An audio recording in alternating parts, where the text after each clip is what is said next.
Hej och välkommen till sjätte avsnittet av Aktieskolan grundkurs. Nytt avsnitt kommer varje söndag klockan 18.00. Om du inte har sett de tidigare avsnitten, gå gärna in och kika på dem. För detta är nämligen en sammanhängande kurs som går från A till Ö för dig som precis har börjat eller för dig som vill börja spara i aktier och fonder. Jag blir också jätteglad ifall du vill kommentera vad du tycker om den här kursen. Både vad som är bra och vad som är mindre bra. På det sättet hjälper du mig att göra den här kursen så bra som möjligt. Men till dagens avsnitt. Idag ska jag prata om själva aktiebolaget. Vad är ett aktiebolag? Vilka aktiebolag kan man köpa aktier i? Varför börsnoteras i aktiebolag? Och hur fungerar det med styrelse och vd till exempel? Men också vilka rättigheter har vi som aktieägare?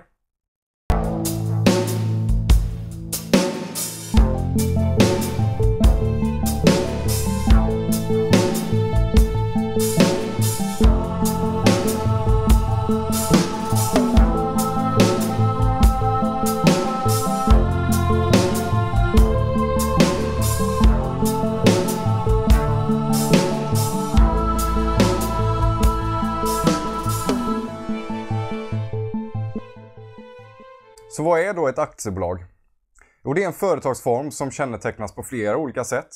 Bland annat så är ett aktiebolag en juridisk person till skillnad från till exempel en enskild firma som man använder vid mindre verksamheter oftast. Det betyder att man är inte personligt ansvarig för bolagets åtaganden och deras verksamhet som man då till exempel är en enskild firma. Blir ett aktiebolag skuldsatt och går i konkurs, då kan du inte personligen bli skuldsatt. Men det kan du i en enskild firma då till exempel. Just för att det driver du som privatperson kan man säga. Och när man startar ett aktiebolag så behöver man gå in med ett aktiekapital. Så säg att du och jag ska starta ett aktiebolag. Vi går in med 50 000 kronor per person. Så det totala aktiekapitalet blir helt enkelt 100 000 kronor. Vi bestämmer också att bolaget ska bestå av 1000 aktier. Så du och jag får helt enkelt 500 aktier var och vi blir lika stora ägare i vårt aktiebolag.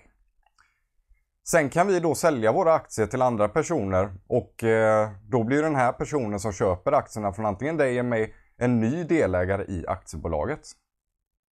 I Sverige har vi 4 företagsformer. Det är enskild firma, handelsbolag, kommanditbolag och aktiebolag. Och för att du ska kunna köpa aktier i ett företag så måste det vara just ett aktiebolag. Och aktiebolaget måste även ha noterat sina aktier för handel på börsen. Det måste helt enkelt vara börsnoterat. För det finns nämligen 2 typer av aktiebolag. Dels är det då privatägt aktiebolag, även kallad onoterat aktiebolag. Och det betyder att aktierna inte finns för handel på börsen helt enkelt. Och sen har vi då de här publika aktiebolagen, även kallade noterade aktiebolag, som finns på börsen som vem som helst kan handla. Och egentligen kan man köpa aktier i alla aktiebolag, även de privatägda aktiebolagen, alltså onoterade aktiebolag, där inte aktierna finns på börsen.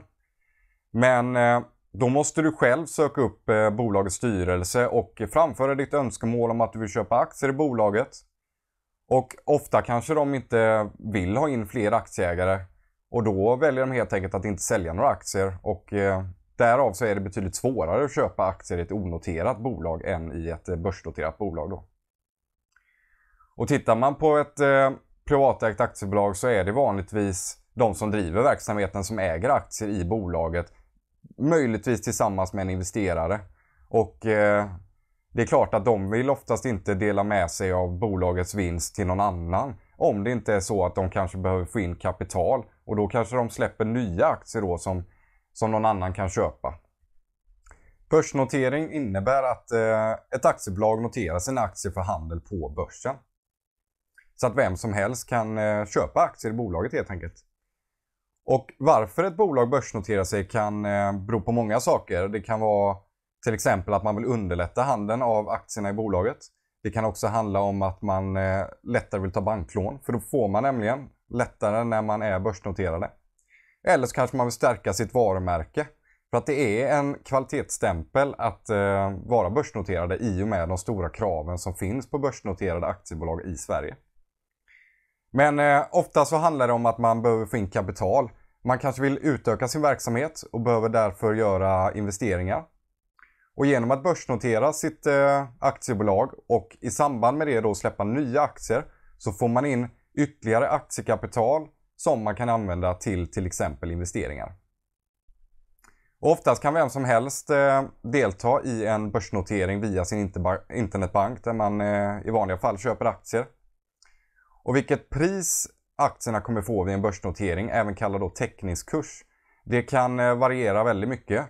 Men man strävar alltid mot att teckningskursen ska vara så marknadsmässig som möjligt. Enligt lag ska ett aktiebolag bestå av en styrelse. Och det är ofta de största delägarna som ingår i den här styrelsen. Alltså de som äger flest antal aktier i bolaget. Styrelsen är underordnad bolagsstämman. Och bolagsstämman är det högst beslutande organet i ett aktiebolag. Och det är ett årligt möte där alla aktieägare är välkomna både delta och rösta. Det är även bolagsstämman då som röstar fram en styrelse. Och styrelsens uppgift är att driva verksamheten så att den blir så framgångsrik och lönsam som möjligt. Men de har också till uppgift att kontrollera verksamheten, begära ut rapporter från ledningsgruppen för att följa upp arbetet och se till så att det är på rätt väg. Men de har också till uppgift att till exempel se till att skatter betalas in i tid och att årsbokslut lämnat in till Bolagsverket. Och det är ofta styrelsen då som utser en vd, även kallad då en verkställande direktör. Och den verkställande direktören är verksamhetens högsta chef. Och tillsammans med en ledningsgrupp tar vdn alla operativa beslut utifrån styrelsens riktlinjer. Men styrelsen har också viss beslutanderätt. Det bestäms på årsstämma vilka beslut en styrelse ska kunna ta. Och det kan handla om till exempel utdelning, emissioner, höjning av aktiekapitalet och utgivning av optionsrätter till exempel. När du äger aktier i ett aktiebolag så har du vissa rättigheter. Till exempel att ta del av bolagets vinst. Det görs ofta genom en aktieutdelning. Alltså att bolaget går ut och betalar ut en viss summa kontanter per aktie man äger. Du har också rätt att sälja dina ägarandelar när som helst. Du har också rätt till insyn och information från företaget. Så att bolaget måste helt enkelt vara transparent mot sina aktieägare. Och de får inte undanhålla information som är väsentligt för aktieägarna.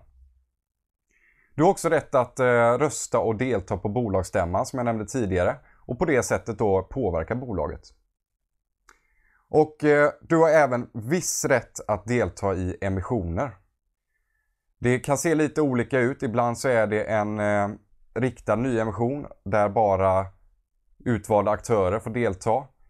Men ganska ofta så är det då företrädesemissioner och det är att aktieägarna får företräde till att delta i en nyemission. Och vad en nyemission är, det kommer jag förklara senare i den här kursen. Det var allt för idag. Tack för att du har tittat. Kommentera gärna återigen ifall det är någonting som du ser att jag kan förbättra.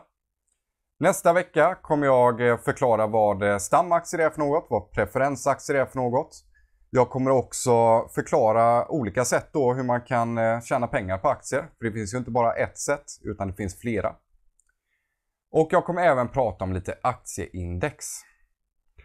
Och på hemsidan ekonomiskfrihetforalla.se finns den här kursen som bok att köpa för en billig peng.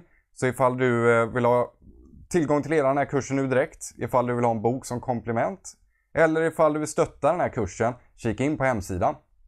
Jag vill också tipsa om vår Facebookgrupp som också heter Ekonomisk frihet för alla. Jag lägger en länk i beskrivningen. Där kan du delta i diskussioner och få tips från andra medlemmar.